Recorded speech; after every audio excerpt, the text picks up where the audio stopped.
Qu'est-ce que tu fais? Bah, je suis en train de regarder, j'étais sur Internet là et je regardais s'il y avait eu des guerres ou des conflits dernièrement. Et puis, ben, comme je lisais Matthieu 24, ben, je me suis dit, je vais regarder le ciel. Et pourquoi? Ça se trouve, le soleil s'est obscurci. Mais si c'est arrivé, ben alors, il va bientôt envoyer ses anges avec les trompettes retentissantes. Ils rassembleront ses élus des quatre vents, d'extrémité des cieux à l'autre. Et... Il faut bien que je regarde, parce qu'il nous dit, veillez donc, puisque vous ne savez pas quel jour votre Seigneur viendra. Mais tu penses que c'est les signes des temps qui provoquent le retour de Jésus ou c'est le retour de Jésus qui provoque les signes des temps? Euh, Pourquoi tu m'embrouilles là? En fait, ce que je veux te dire, c'est que ça sert à rien de sursauter à chaque fois qu'il y a une actualité. Que ce soit une actualité sur des guerres, des famines ou même le pape. Regarde par exemple dans Matthieu 24 que tu citais tout à l'heure. À la fin de Matthieu 24, après que Jésus ait parlé de tous ces signes des temps, à la fin, on va trouver l'exemple de deux serviteurs. Le premier serviteur dit: Mon maître tarde à venir. Et puis il commence à faire n'importe quoi. Mais le deuxième serviteur, lui, on le trouve au travail, en train de nourrir les gens, nous dit le texte. Ce que nous dit ce texte, c'est que le premier serviteur, il regardait un peu sa montre, puisque s'il dit que son maître tarde à venir, c'est qu'il avait une idée du moment auquel le maître devait arriver. Mais comme le maître n'arrive pas à ce moment-là, il décide de s'en fiche du maître et il commence à faire n'importe quoi. Or, le deuxième serviteur, lui, il n'essaye pas de savoir exactement quand est-ce que le maître va arriver. Il sait que le maître doit arriver. Et du coup, qu'est-ce qu'il fait? Il est au travail. Et si tu regardes bien, Matthieu 24, verset 14, nous donne une indication très intéressante. Il dit ceci: Cette bonne nouvelle du royaume sera prêchée, alors viendra la fin. Finalement, tu peux retenir ça. Si tu cherches à ce que la fin arrive, eh ben prêche l'évangile.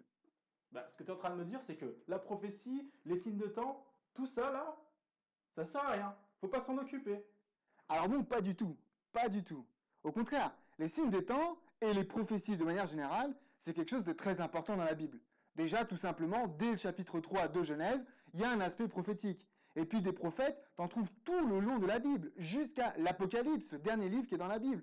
On a des prophètes et des prophéties systématiquement. D'ailleurs, tu noteras que dans la Bible, on parle bien de la loi et les prophètes.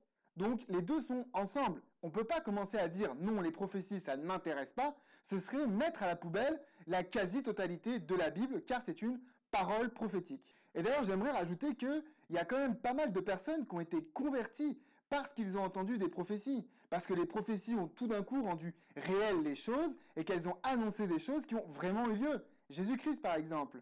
Et du coup, des personnes ont été touchées par ce message. Moi. Celle-là, tu comprends pas. Hein. Faudra me raconter une fois. Regarde, j'aimerais te montrer un truc très important par rapport au signe des temps. Prenons Apocalypse chapitre 7 et le verset 1. Après cela, je vis quatre anges debout aux quatre coins de la terre. Ils retenaient les quatre vents de la terre, afin qu'il ne souffle pas de vent sur la terre, ni sur la mer, ni sur aucun arbre. Les quatre vents, ce sont des guerres, des destructions. Bon, c'est pas le moment d'expliquer ça en détail, on fera ça une autre fois. Et ici, on nous dit que ces quatre vents, ils sont retenus. Donc toutes ces destructions, on pourrait dire ces signes des temps, à ce moment-là, ici, ils sont retenus par ces anges pour qu'ils ne puissent pas souffler et faire leurs dégâts. Ce passage nous dit qu'il va bien y avoir un moment où ces vents vont être relâchés, donc où tous ces signes des temps vont s'exécuter. Il va y avoir des destructions et il suffit de lire l'Apocalypse en entier pour se rendre compte qu'il y a bien ces destructions et ces choses-là qui arrivent. Mais ce que le chapitre 7 nous dit précisément, c'est qu'il y a un temps où ces choses-là sont retenues. Il y a un temps pendant lequel on sait que ces choses-là vont arriver, mais qu'elles ne sont pas encore arrivées. Et il y a une leçon très importante ici. Et on pourrait aller voir l'histoire de Joseph pour mieux la comprendre. Si on va dans la Genèse, particulièrement le chapitre 41, on va nous raconter l'histoire de ce Joseph qui est en prison. Mais pendant que Joseph est en prison, on a Pharaon qui va avoir deux songes. En fait, il va avoir plus ou moins deux fois le même songe. Et ces deux songes, ils ont deux phases. Dans une première phase, il y a quelque chose de positif qui se passe, il y a de l'abondance, des épis en abondance et des vaches qui sont grâce. Dans la deuxième phase, les choses se gâtent. On a des épis qui sèchent et on a des vaches qui sont moches et complètement maigres. Pharaon est désespéré par la vision qu'il a et c'est Joseph qui va pouvoir lui permettre de l'interpréter. L'interprétation est très simple. Il s'agit en fait de 7 années d'abondance qui vont avoir lieu sur le pays et 7 années de famine qui vont avoir lieu juste après.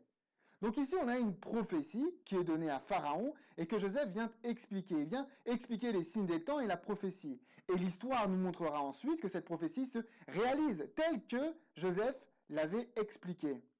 Et ce qui est intéressant, c'est qu'est-ce que va faire Joseph à ce moment-là? Joseph, tout simplement, il va dire au Pharaon, il va lui donner une solution. Plutôt que de rester les bras croisés à attendre que ça arrive et que ça nous tombe dessus et qu'il puisse dire « Je vous l'avais bien dit ». Non, Joseph, il va donner une solution. Et la solution, elle est très simple. Il va dire à Pharaon, tu prends 1/5 des récoltes, tu les mets de côté, et pendant que tu auras la famine, il y aura encore des récoltes pour pouvoir nourrir le peuple. Et c'est ce qui s'est passé. Mais à ton avis, pourquoi est-ce que Joseph a été capable de donner ce conseil à Pharaon? Je sais pas, il a peut-être fait un master en agronomie. Non, pas du tout. Déjà, tu remarqueras au verset 16 cette réponse que Joseph donne à Pharaon. Ce n'est pas moi, c'est Dieu qui donne une réponse favorable à Pharaon. Joseph, tout de suite, il s'efface et il met Dieu en avant dans la révélation qu'il reçoit. Et si tu regardes au verset 38, Pharaon dit spécifiquement « Est-ce que nous trouverons quelqu'un qui a l'Esprit de Dieu ?»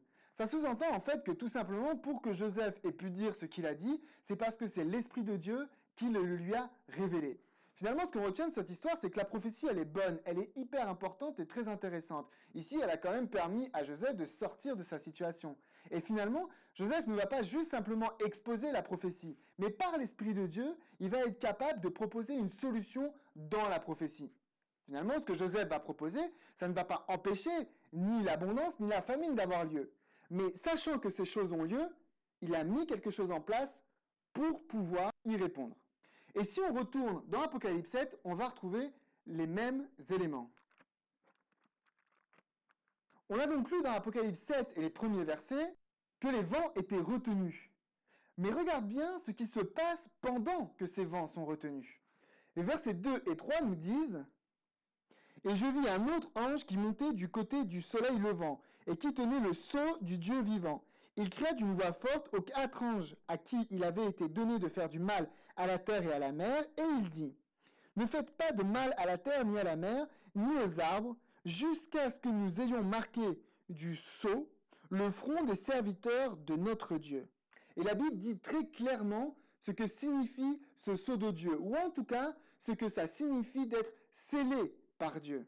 Paul nous dit dans Éphésiens 2 fois, une première fois, chapitre 1, verset 13, « Vous avez été scellés du Saint-Esprit qui avait été promis. » Puis une deuxième fois, chapitre 4, verset 30, « N'attristez pas le Saint-Esprit par lequel vous avez été scellés pour un jour de rédemption. » Donc il est évident qu'ici, Apocalypse 7 nous dit que pendant un temps, il va y avoir une période pendant laquelle il va y avoir un scellement. Et tant que cette période n'est pas terminée, les vents ne vont pas être lâchés. Donc en fait, qu'est-ce qu'on peut conclure? Tant que le peuple de Dieu n'est pas scellé, tant que le peuple de Dieu n'a pas reçu l'Esprit Saint, les vents ne vont pas avoir lieu. Finalement, pour récapituler, ce que l'on peut dire sur les signes des temps, c'est que la première chose qu'il faut faire, c'est prêcher l'évangile. Car c'est lorsque l'on prêchera l'évangile que la fin pourra arriver. Deuxièmement, il faut chercher la direction de l'Esprit Saint. Parce que c'est l'Esprit Saint qui va de un pouvoir nous permettre de mieux comprendre qu'est-ce que la prophétie et les signes de temps signifient. Et en plus de ça, l'Esprit Saint va pouvoir nous dire quoi faire alors que ces signes des temps arrivent et se réalisent. Dernièrement, ce que l'on peut retenir, c'est qu'il ne faut pas que l'on soit comme ce serviteur qui a peut-être trop hâte que les choses arrivent et qui passe son temps à regarder le ciel. Mais il est peut-être plus essentiel de se mettre au boulot. Et au boulot, ça signifie prêcher l'évangile et rechercher la présence de l'Esprit Saint. Je vous remercie d'avoir regardé cette vidéo, j'espère qu'elle vous a plu et qu'elle était intéressante.